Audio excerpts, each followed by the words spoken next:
Hello everyone, আজকে একটা সম্পূর্ণ অন্য রান্না নিয়ে উপস্থিত হচ্ছি। দেখে নাও, মা যেটা কাটছে এটা কচুর ফুল। যারা কচু চেনেন তারা এটা ভালোভাবেই বুঝতে পারবেন। চলো দেখে নেওয়া যাক। প্রথমে পেঁয়াজটাকে কুচিয়ে নেওয়া হলো। এরপর পেস্টের জন্য কালো সর্ষে, কাঁচা লঙ্কা আর রসুন নিয়ে সুন্দর একটা পেস্ট রেডি করে নেওয়া হলো। এরপর কচুটাকেও ভালো করে ভাপিয়ে নেওয়া হলো।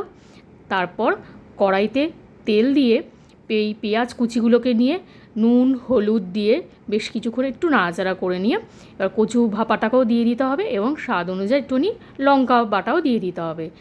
তারপর ওই স্মুথ পেস্টটাও অ্যাড করে দেওয়া হবে। তারপর পরিমাণ মতন একটু চিনি আর একটা শুকনো লঙ্কার গুঁড়ো দিয়ে দিতে হবে। তারপর বেশ কিছুক্ষণ ধরে নাড়াচাড়া করতে হবে। যত নাড়াচাড়া করে কষানো যাবে তত রান্নাটা দারুণ টেস্ট হবে। আর গরম ভাতে তো অসাধারণ লাগে। জিভে তো জল চলে এলো। রেডি কচুর ফুলের ভর্তা। তাহলে টাটা।